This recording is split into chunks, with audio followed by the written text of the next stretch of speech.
Hello everyone, I'm Jason Tondro, and I wanted to record a video to talk about adventure creation. And we'll do another thing here as well. We'll introduce me, like who am I, how did I get my gig at Wizards of the Coast, where I'm a senior designer, and then we'll talk about like how to make a basic first level starting adventure. It's not as hard as it sounds, and if you are a longtime adventure maker, there might be a few new ideas in here, and it never hurts to get a reminder of the basics. All right. So let's get started. First off, the first lesson that I want anybody to take away from this thing is that there is no one way to join the Dungeons and Dragons team at Wizards of the Coast. I work with people from many, many different backgrounds that have all kinds of different kinds of education, different paths to how they became what they are in either in design or in art or in editing or in production.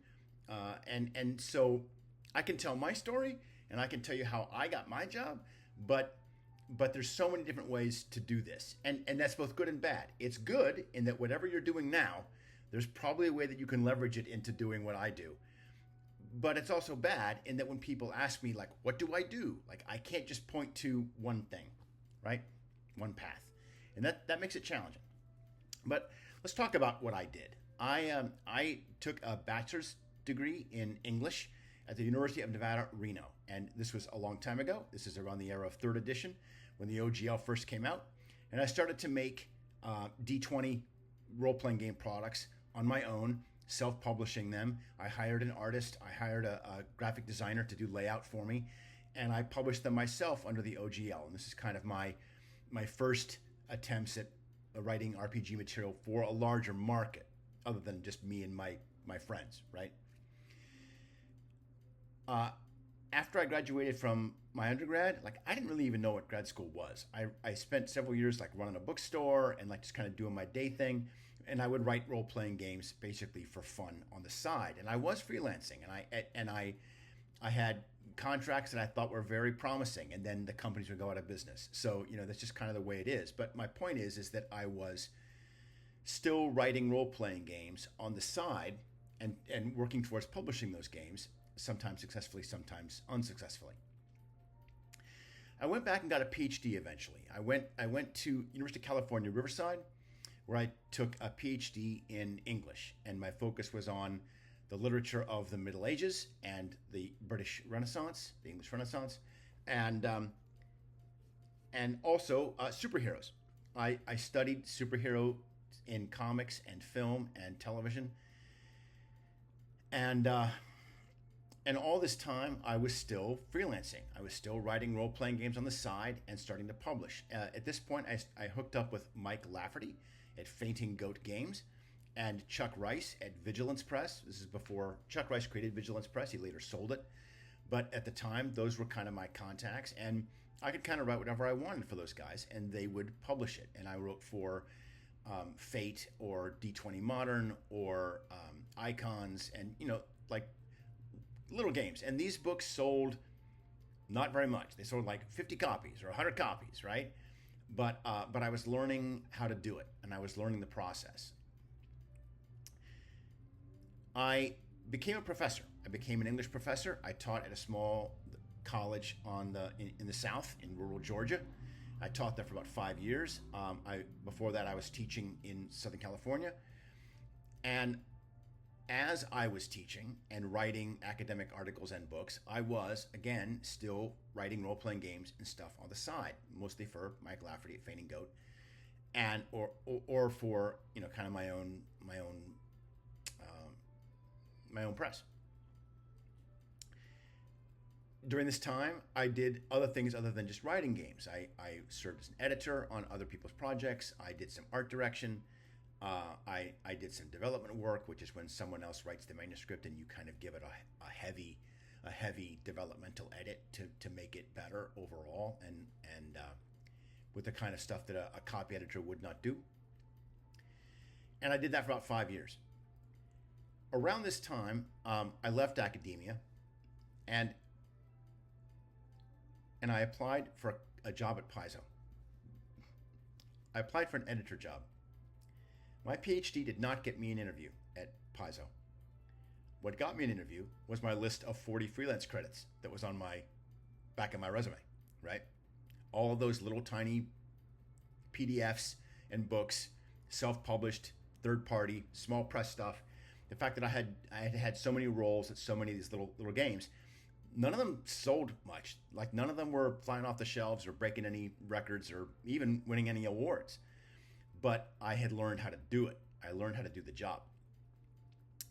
I spent a year and a half as an editor at Paizo, and I moved into development. We already just talked about what a developer does. They do kind of a more extensive rewriting and revision of texts written by freelance writers usually. So I was working at Paizo, making adventures for the Starfinder role-playing game.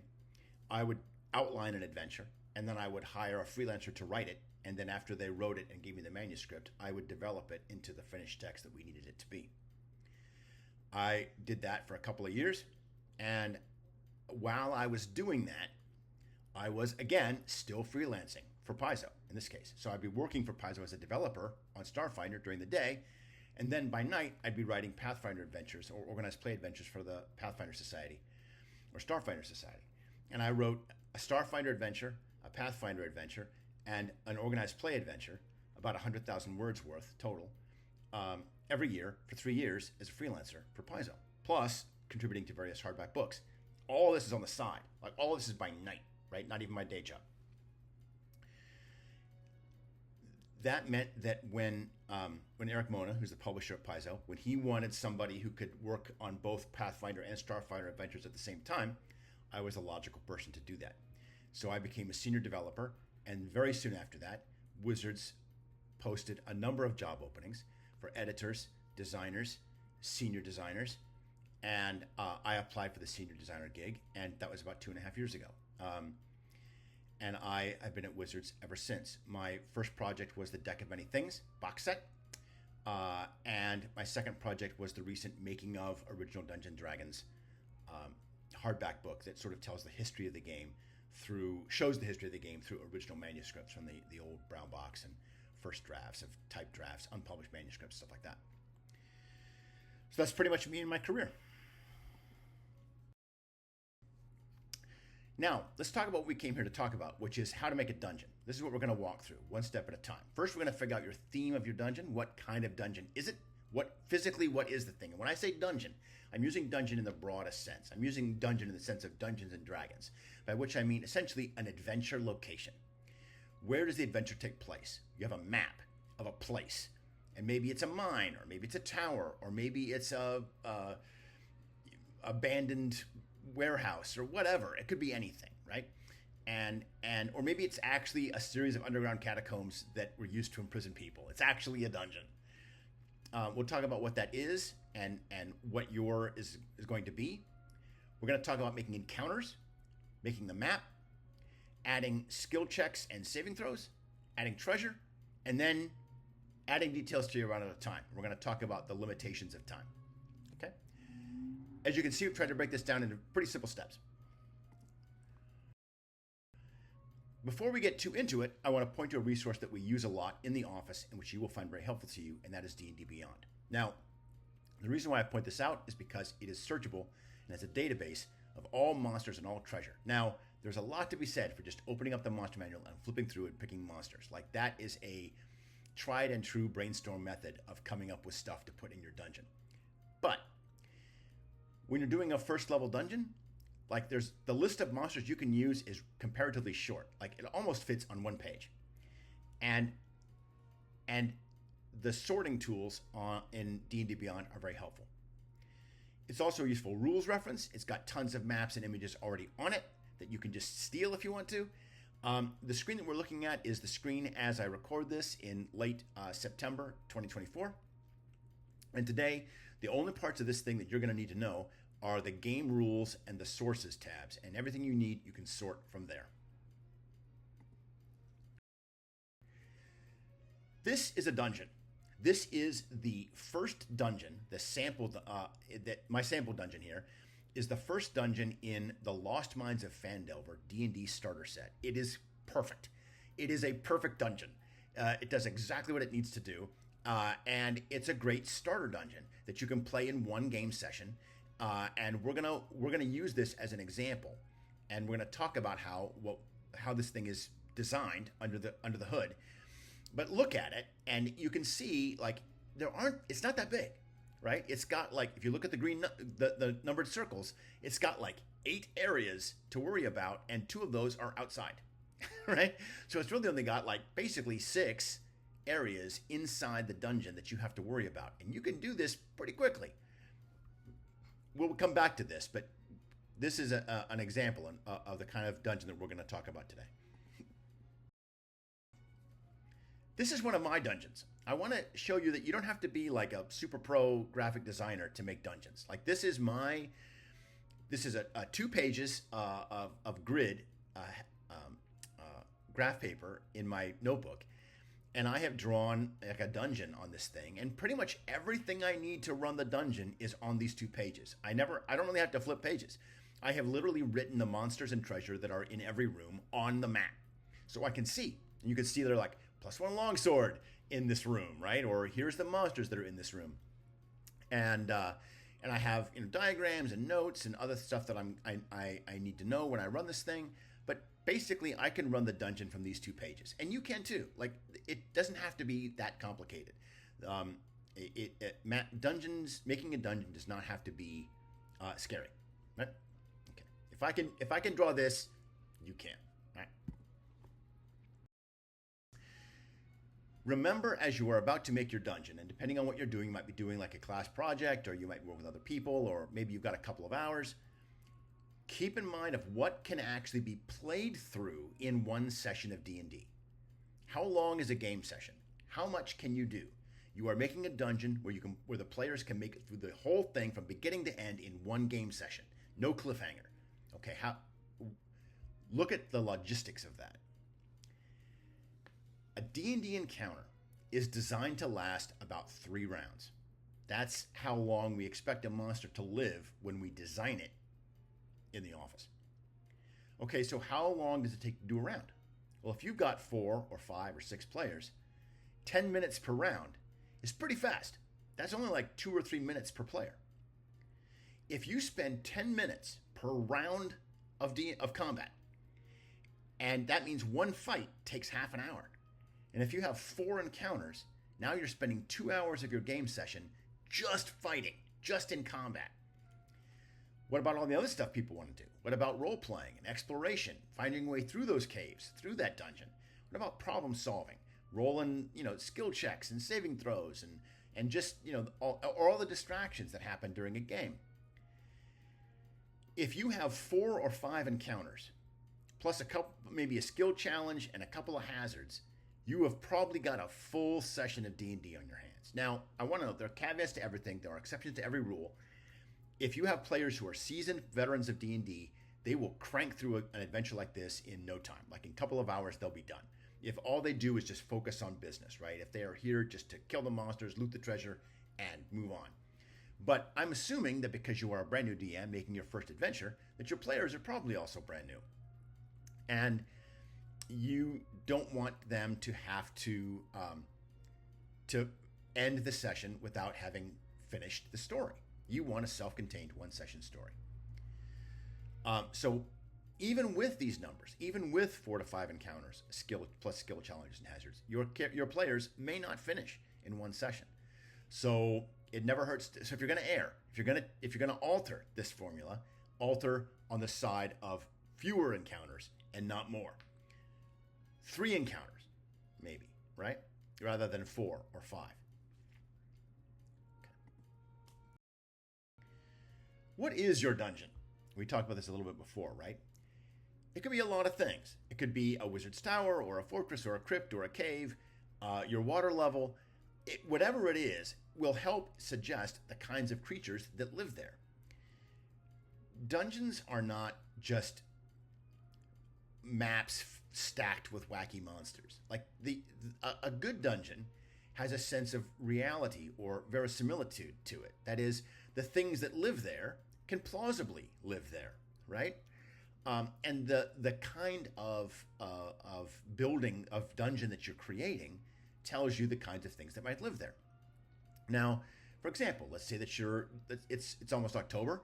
Maybe you're going to make some kind of haunted house or Halloween or horror inspired adventure. Notice that tone, that horror tone, is not a dungeon. It could be applied to any of the things on this slide. A wizard's tower that's haunted, a fortress that's haunted, a crypt. Okay, well, that one is more obviously undead than others. But a cave complex, again, that's haunted. Any of these things can be haunted. A water level with a sunken pirate ship in it might have Tritons and merfolk and Kuatoa in it. But if you're doing a horror adventure, then it's got undead pirates, right?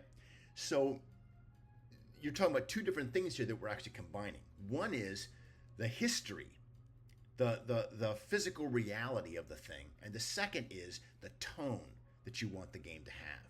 And those are separate, and you can combine those things and mix and match and come up with some pretty interesting and infinite variety.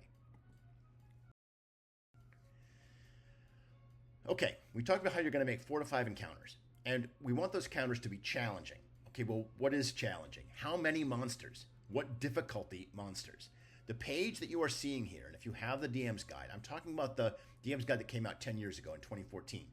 As I record this, the new Dungeon Master's Guide, the one that's coming out this year in 2024, is about to hit stores. It is physically on its way, or it is sitting in the back room of your favorite game store waiting to get put out on the shelf.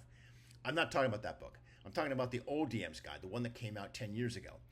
You don't need this if you have D&D Beyond. If you have D&D Beyond, you can just sort all the monsters by what we call challenge rating, or CR. And what you are looking for is all the monsters with a CR of 1 or less. Challenge rating measures how powerful a monster is, and it goes by, there's 1/8 of a CR, 1/4, 1/2, and 1. And then it goes up 2, 3, 4, 5, and so on. This is a first level dungeon. We don't need any monster over challenge rating 1. Okay? Everything should be 1 or less, 1 or fewer. So, how many monsters and of what difficulty? The rules that you see here on this slide are taken from Xanathar's Guide to Everything, a D&D book that came out several years back with some guidance on encounter building.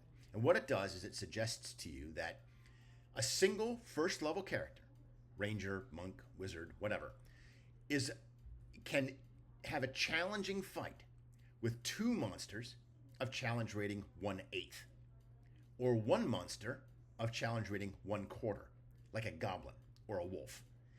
A first level fighter and a goblin is a challenging fight for that fighter. Not deadly, not certain death, but enough that there is danger posed to that fighter, and they are going to be using important resources that they might not have later. On the other hand, if you have a CR 1/2 monster, like a hobgoblin, now that's the equivalent of 2 player characters for a challenging fight, 2 on 1. If you have a CR 1 monster, like a bugbear, then you need 5 player characters for that to be a challenging fight. If you have fewer than 5 characters, that fight is more hard than challenging, harder than challenging. Now,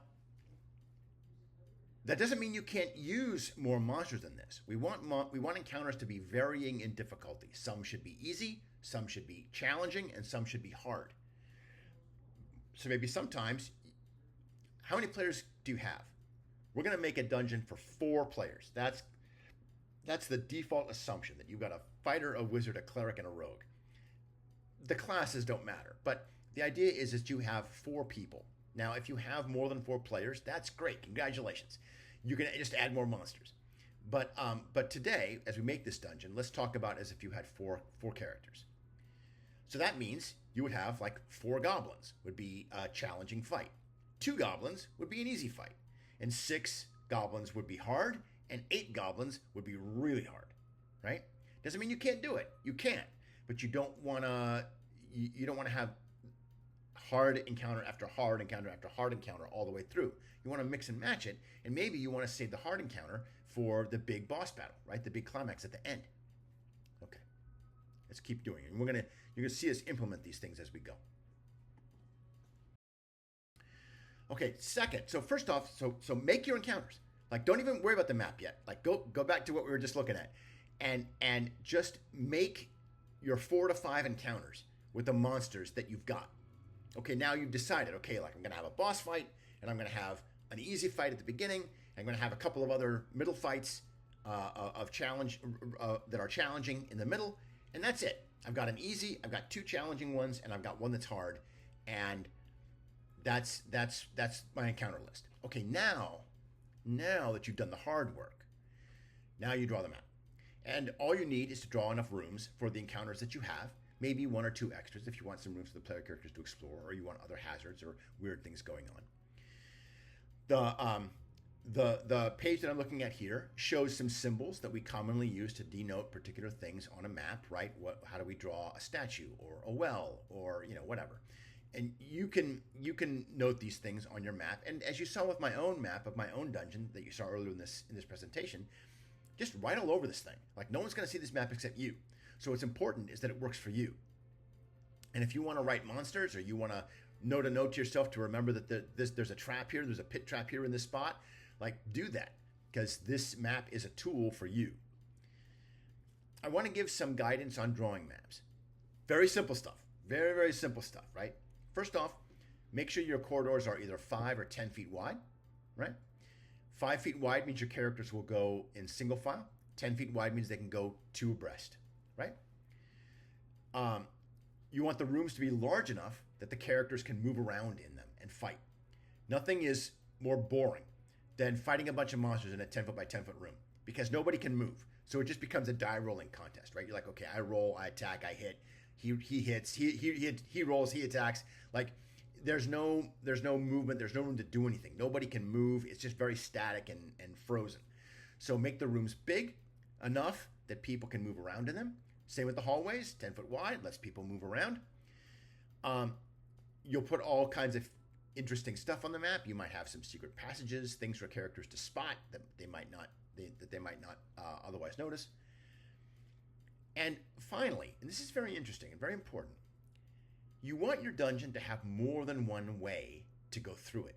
In other words, avoid a dungeon where room 1 leads to room 2, which leads to room 3, which leads to the boss fight in room 4. Remember, we talked about how you have 4 encounters, right? You've got a boss, you've got a couple of challenging ones, and you have an easy one. Well, you don't want to just line them up that way. Like, that's boring. Players will feel like they're being what we call railroaded, and they will be. Like, there's only one way through this dungeon, so every time you play it, it's exactly the same. We want to avoid that. Instead, and if you look at this map that's here, like you can see it right there, there's only one way into the dungeon. But once you're in, you're immediately faced with a choice. Do you go left or do you go right? And if you go right, then there's more doors. There's some that are hidden and some that are one way, and there's doors that lead, and which door are you going to take? Where are you going to go? Those kinds of choices are what players live for in games like D&D. They want choices, and they want those choices to feel important and meaningful. Now let's talk about choices. When players are confronted with choices, if you just tell them, okay, there's 3 doors, that is not a meaningful choice. You have to give the players something by which to base their choice. For example, okay, I listen at the doors. What do I hear? Okay, you listen at one of the doors and you can hear orcs talking. Okay, now I know what's on the side of the door. Door number 2, you hear water running. Okay, door number 3, you hear nothing. Okay, now, but you notice, you don't hear anything, but you notice that the door's warm to the touch. Okay, now you've given the players information, which they can use to make some kind of informed decision. And notice that the information that they got is very scant. Like, you heard orcs talking. Does that mean they're hostile? Could they be friendly? Who knows? All you know is orcs. You know that one of the doors is warm. Is it trapped? Is there a fire on the other side? You don't know. But you've given the players enough that they can make some kind of informed decision. Maybe one of the characters speaks Orcish, and he's like, I can speak Orcish, let's talk to the orcs. Or another character is resistant to fire, and he's like, let me open the hot door. I'll be okay. Like, whatever. Give them something that they can use to make that decision. Choices without information behind them are not meaningful.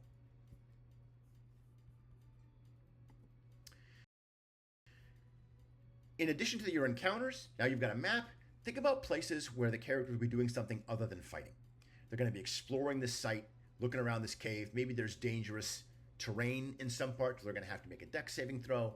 Maybe they can negotiate with characters, with monsters or animals in the dungeon by making particular skill rolls. Maybe they have to spot secret doors or traps. Maybe they have to, maybe they're going to have to make a saving throw to avoid, a hidden crossbow bolt trap or a pit or whatever. So assign skills, ability checks, and relevant skills throughout your dungeon. You can just write them on the map, right? Talk to the orcs. Persuade the orcs, DC 10. Whatever. You can just write those on the map. And then give them a DC. That's the number, the difficulty class that the player character will have to roll to succeed at the task. Assigning these numbers is very simple. There's a whole chapter on it in the DMG, but it basically comes down to 10, 15, or 20. If you want the task to be easy, so that it's not so easy you don't have to roll. You still have to roll, but it's not that hard. Then it's 10, DC 10. If you want it to be very hard and maybe even out of reach for some characters, then it's a 20. And if it's anything else, it's a 15. These three numbers you can use for your entire DM career. There's all kinds of ways you can get it up or down or whatever, or pick numbers in the middle. But if you are never sure, just assign it 10, 15, or 20, and you're good.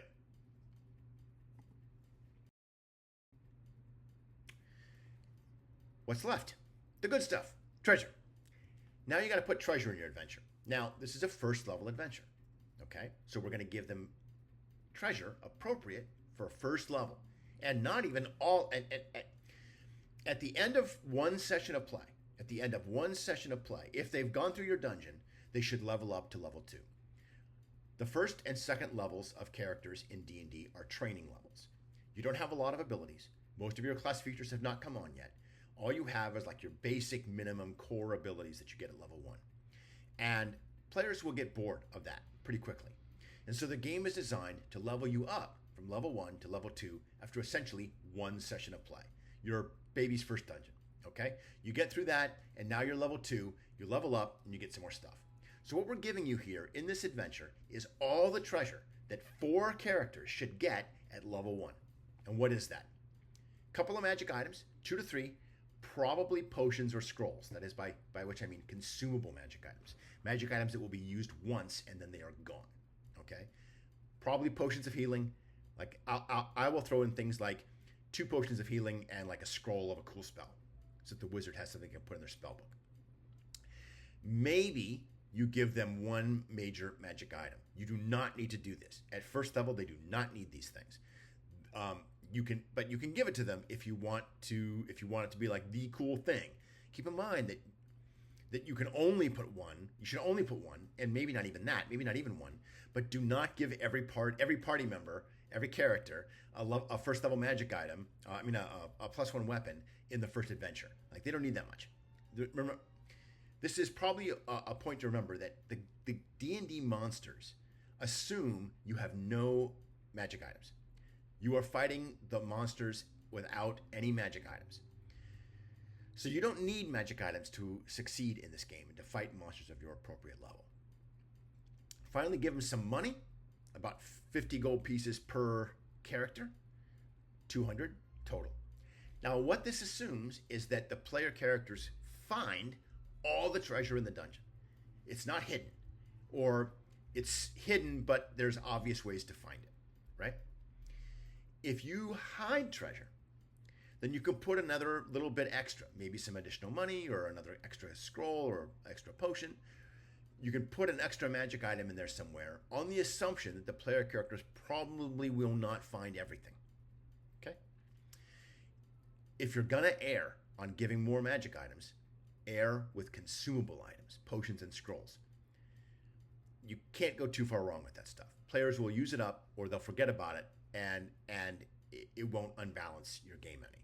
Permanent magic items, like a +1 weapon or whatever, are a little bit harder to deal with if you give away too many. Some of the stuff we've just talked about. Character levels 1 and 2 are for teaching the game. You probably go up one level after one adventure, one session of play. And then you go up to level 3 from second. You go up to level 3 after one or two more sessions. It depends on what you do. Now, you're the DM. Remember the point of these levels. The point of these levels is to teach players how to use their abilities. If they have learned how to do that after a session, level them up. If they have not learned how to do that, then don't level them up. So, for example, maybe you have your first adventure. You play through this dungeon right now that we're designing. You make that dungeon. You play through it. And everyone learned how to use their abilities. They fought all the monsters that you designed. And they're ready for level 2. Great. Bing! Level 2. Now, they go to town. And they sell their loot. And they walk around the town. And they meet a bunch of people. And they do a lot of talking and a lot of role-playing. And they have fun. They have investigate. But they don't really use any of their class abilities. They got all this new stuff at second level. But they never really used them. Which means they haven't learned how to use them. So don't level them up. Wait until they get into some encounters where they get to use their level 2 abilities. And now that they've learned how to do that, bing, level 3. Okay?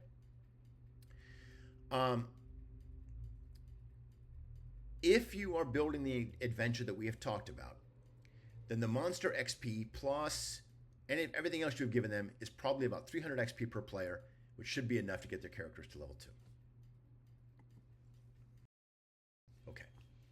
Let's go back to that first dungeon that we looked at, the Lost Mines of Phandelver first dungeon. Cragmaw Hideout, I think it's called, or something like that. This is that map, annotated to show all the things we've been talking about. Let's start with the encounters. All the encounters here are in red. There's goblins at the entrance, 2 of them. Now, is that challenging or is it not? Goblins are CR 1/4. One goblin is a challenging fight for one player character. How many characters do we have? 4. So that is half as many goblins as a challenging fight. So this is easy. Notice we've also added a note there that the goblins are not paying attention, so you can sneak up on them. That makes it even easier, right? If the rogue sneaks up or if the player characters are able to catch them by surprise. Inside, you can see more going on here. Up here, in room 3, 3 wolves. What is a wolf? How challenging is this encounter? Wolves are also CR 1/4, which means 3 wolves is a challenging fight for 3 player characters. We have 4. But in addition, we made another note here. The wolves are hungry, and they are chained to a stake rammed into the ground. Now, that makes the encounter easy because you can back away and just shoot them with bows or with ranged attacks. You can use cantrips and stuff, and you can just kill them from far away, and they never pose a threat to you. However, every round, they can make a roll, and if they roll well enough, they can pull that stick up out of the ground, and now they're chasing you. Okay? So you've noted all that in your notes. And you have a DC, like, okay, the orcs have to, the wolves have to roll a DC 10 to pull the stake out of the ground, and they have a +2, right? And you just roll every turn, and if you get a 10 or higher, then they're now free to move, right? But there's another thing. They are also hungry. These wolves have not been fed. And if the characters just come up to them and give them food and make an animal handling check, let's say DC 15, then the wolves will let them go. The wolves will not hassle them. And they'll just eat their new food, and the player characters can come and go. Farther on, Area 5 has one goblin that's looking out. He's like spying down the tunnel, so he'll see the characters coming.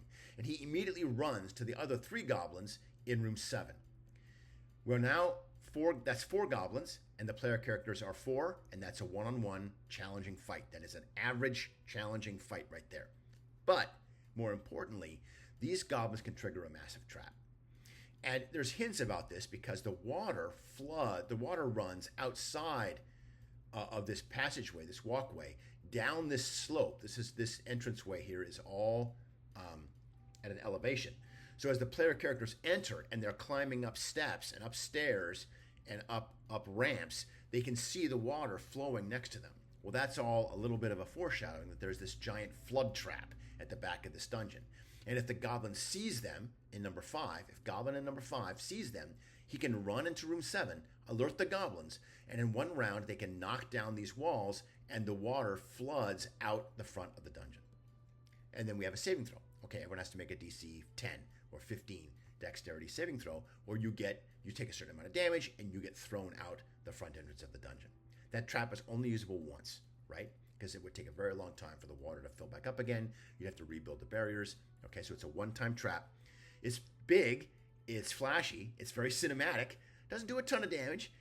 But it can catch everybody, right? And it can be hard to avoid. Then over here in room 6, we have 6 goblins. They're keeping a prisoner, the person that the characters are here to rescue. Okay, so that's a hard fight, right? Because you've got more goblins than there are player characters. And one of these goblins, the leader, actually has a few extra hit points too. He's got like twice as many hit points as an average goblin. So now that fight is hard. But again, we've noted you can parlay with these goblins. If you are willing to bribe them and pay them, they will let you go, and they might even free the prisoner. Now, that's a bit of a bait and switch here, because the player characters are not going to have enough money, probably, to persuade the goblins. Even if they did, they probably wouldn't want to cooperate with the goblins and pay them when they would rather hit the goblins on the head with a shovel, right? So they can talk to the boss, but it probably will end in violence, okay? Which is okay. And then finally, we have the boss fight all the way back over here in 8. We have a bugbear, who's CR1, a wolf, who's CR1 quarter, and 2 goblins, also CR1 quarter. Well, if you add all that up, that is equivalent of 8 player characters. The bugbear is CR1, so that's 5 characters, and then 3 more for the wolf and the 3 goblins. That is a hard fight. For level 1 characters, a bugbear, a wolf, and 2 goblins is a tough fight. Very tough.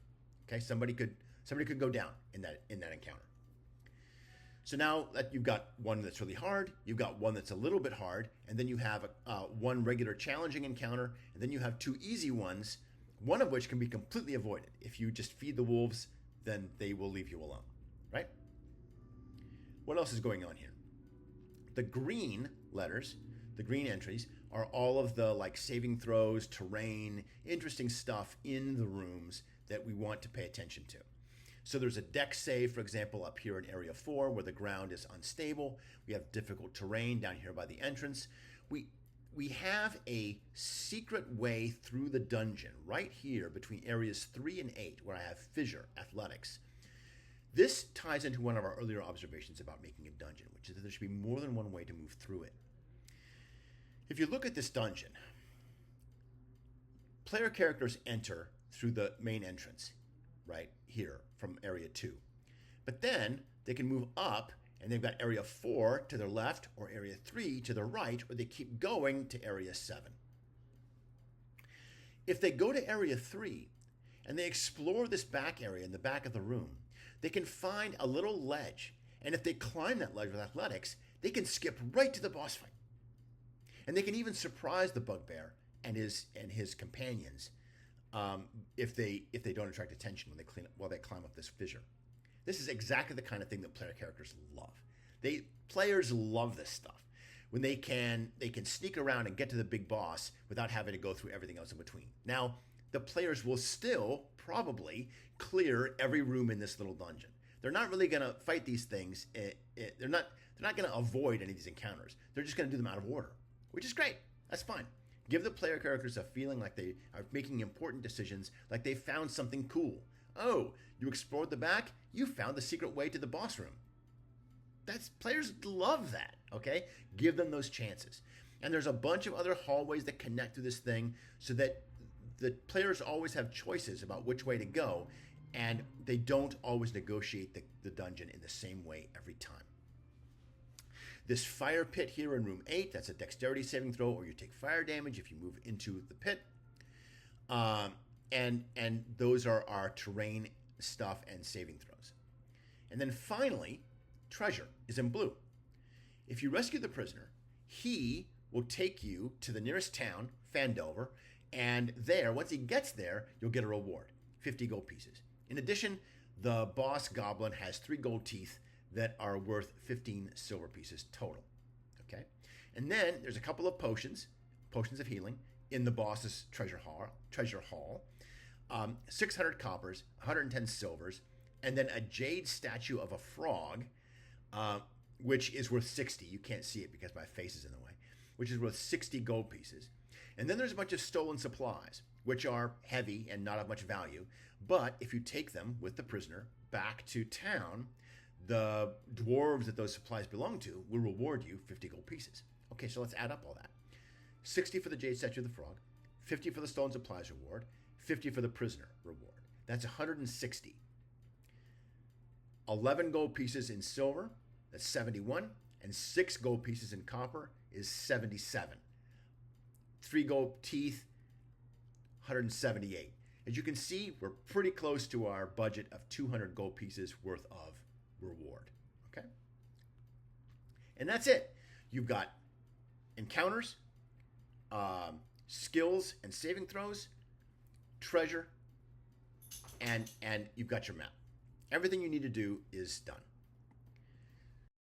So once again, let's rewind. Let's summarize what we have done. You're going to pick a theme for your dungeon. Spooky Tower. You're going to make the encounters first. You're going to pick the encounters from that list of monsters in the Dungeon Master's Guide, or go to D&D Beyond and just sort by 2 things. First, CR 1 or fewer, and sort by source. Only take the monsters in the Monster Manual. Monster Manual only. It's the only book you need.